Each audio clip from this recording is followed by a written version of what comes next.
हैं बीजेपी के सांसद कुंवर दानिश अली, जिनके बारे में अफवाह फैलाई गई कि वो भारत माता की जय बोलने पर नाराज हो गए, जबकि ये झूठ है। बीजेपी के एक एमएलसी से उनकी बहस हुई और मेजर सुरेंद्र पुनिया ने इसको टैग कर दिया। दिलीप मंडल ने कहा है फेक न्यूज मत फैलाइए। ये दूसरा वीडियो देखिए, ये वीडियो है तेलंगाना से आरएस परवीन का। बारिश हो रही थी और वो लगातार भाषण दे रहे थे। मैं फिर कह रहा हूँ, अगर बीएसपी सड़कों पर उतरती है, जिस तरह से आरएस परवीन तेलंगाना में बागडोर संभाले हुए हैं, तो वो दिन दूर नहीं जब पार्टी की वापसी होती दिख रही है। 9 तारीख को मध्य प्रदेश के भोपाल में आकाश आनंद सड़कों पर होंगे। उसके बाद राजस्थान में भी उनकी 2 बड़ी रैलियां हैं। इसका मतलब है कि बीएसपी भी अभी सक्रिय हो रही है। नमस्कार, वो तमाम बड़ी खबरें जो आज आपके लिए बहुत ज़रूरी है, जो सोशल मीडिया पर वायरल है। सबसे पहले बात नूह की।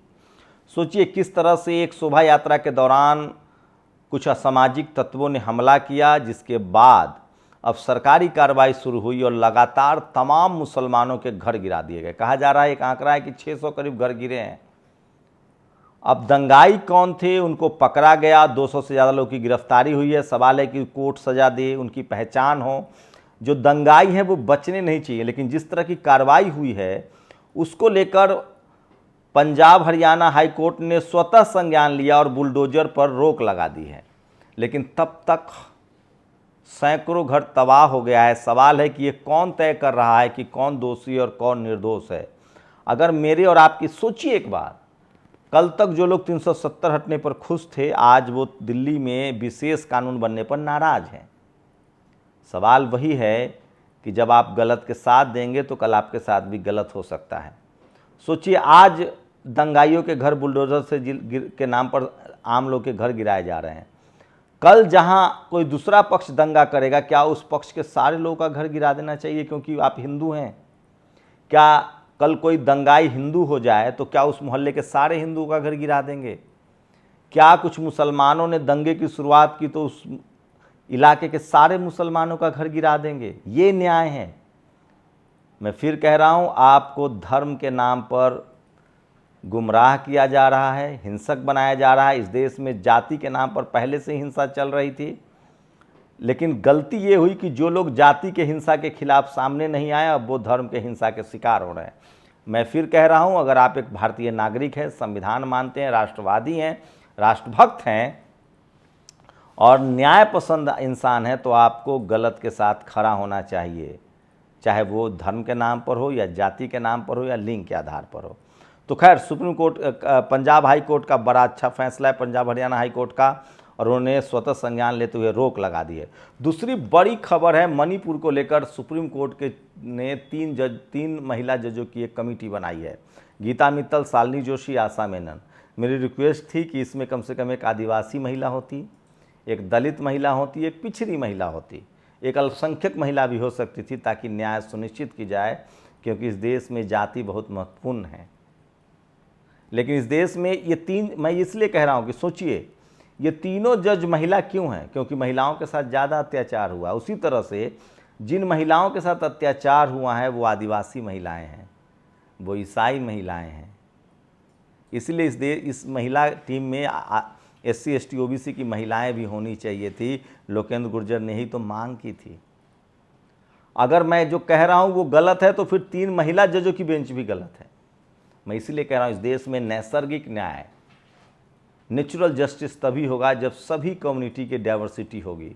आदिवासी महिलाओं पर अत्याचार हुआ है, आदिवासी क्रिश्चियन महिलाओं पर अत्याचार हुआ है, इसलिए उनकी भागीदारी बहुत ज़रूरी है, जो इसमें नहीं दिख रहा है।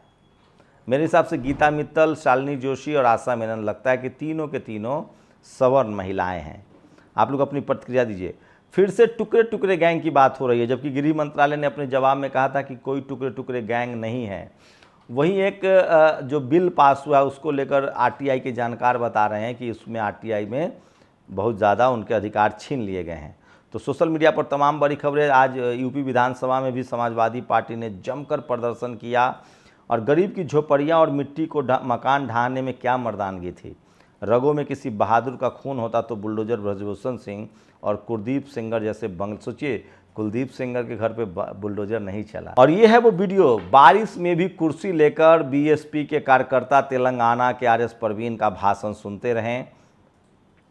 यह है रविशंकर प्रसाद की बेटी जो विदेश में पढ़ती हैं। किसी ने लिखा है, रविशंकर चचा चाहते तो अपनी बेटी को दुर्गा वाहिनी या संस्कार भारती जैसी महान संस्था में भेज सकते थे। बीएचपी के मुस्लिम विरोधी अभियान, चर्च जलाने जैसे कार्यों में लगा सकते थे, पर उन्होंने अपनी बेटी को पढ़ने के लिए बोस्टन यूनिवर्सिटी भेजकर जो त्याग किया उसके धन्यवाद। निशिकांत दुबे कुछ भी बोल सकते हैं। सोचिए, निशिकांत दुबे अपना मानसिक संतुलन खो चुके हैं। रोहिणी सिंह को उन्होंने कहा कि वो न्यूज़ क्लिक में काम करती हैं। और आज 7 अगस्त है, ऐतिहासिक दिन है। 7 अगस्त 1990 में प्रधानमंत्री वीपी सिंह ने मंडल आयोग की सिफारिशों में से 27% ओबीसी आरक्षण लागू किया था। दूसरे दिन बीजेपी, आरएसएस और कांग्रेस तीनों ने मिलकर मंडल आयोग के खिलाफ देश में सवर्ण युवाओं का आंदोलन खड़ा कर दिया था। सर, आज समय बदल गया, सबको चाहिए ओबीसी का वोट।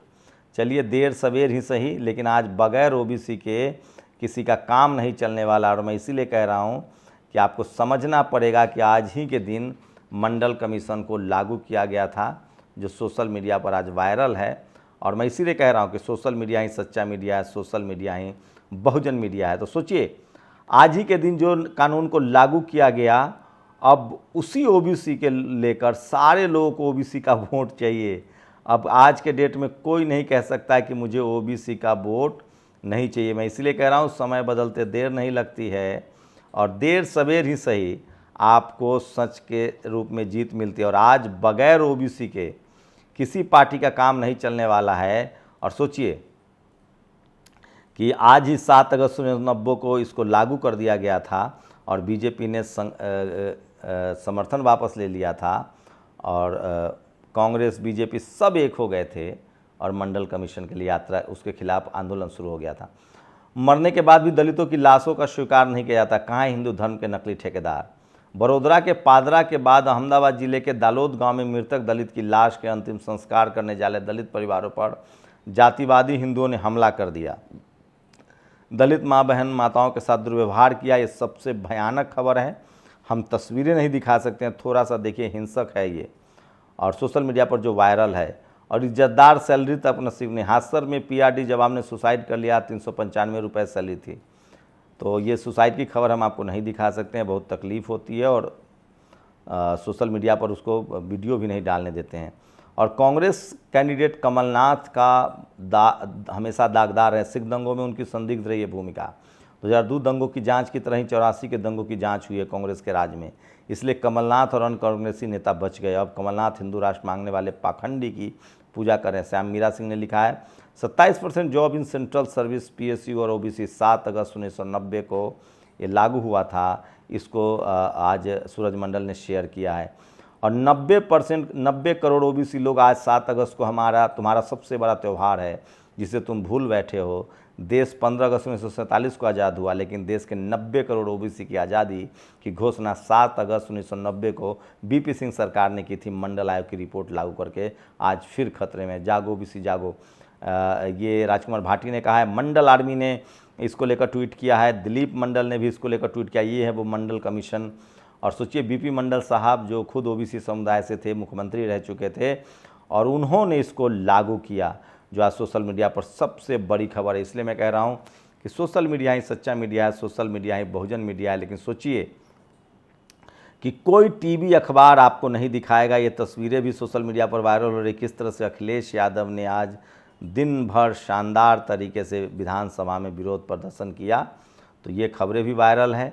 और आज ओबीसी मंडल कमीशन को लेकर आपकी क्या राय है, अपनी प्रतिक्रिया जरूर दीजिए।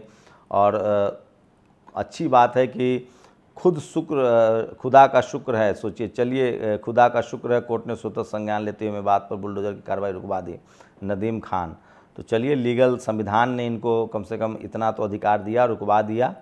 और 7 अगस्त मंडल दिवस, दलित, पिछड़े, आदिवासी, अल्पसंख्यकों से अपील है, मंडल सेना ने। और ये तस्वीर है, सूरज मंडल ने शेयर किया है। ये है वो बीपी मंडल साहब जो मुख्यमंत्री थे, तो उन पर किस तरह से जातिवादी लोगों ने हमला किया। लेकिन मैं फिर कह रहा हूँ, देर सवेर सही बहुजन समाज के लोग जग रहे हैं। और आप सबको मंडल दिवस की बधाई। अगर मंडल कमीशन की रिपोर्ट लागू नहीं होती, और ख़ासकर बीपी सिंह न होते, और उसके बाद यूपीए 1 की सरकार में अर्जुन सिंह न होते, इन दोनों लोगों का बहुत बहुत शुक्रगुजार होना चाहिए बहुजन समाज को। एक प्रधानमंत्री और एक देश के शिक्षा मंत्री, जिन्होंने ओबीसी, एक ने नौकरी में रिजर्वेशन के दरवाजे खोले, दूसरे ने आपको स्कूल कॉलेज तक पहुंचाया अर्जुन सिंह ने। सोचिए आज पूरा सवर्ण समाज बीजेपी को वोट देता है क्योंकि उन्होंने इकोनॉमिक आधार पर सवर्णों को आरक्षण दिया है, लेकिन ओबीसी कब जगेगा मुझे नहीं पता। किसी ने कहा, बाबा साहब ने शायद कहा है कि ओबीसी वो जगा हुआ सोया हुआ हाथी है, जिस दिन जग गया सत्ता उसके हाथ में हो, क्योंकि उसकी अकेले की आबादी 60% है। जाति जनगणना ओबीसी के भविष्य का सबसे बड़ा मुद्दा है। शुक्रिया।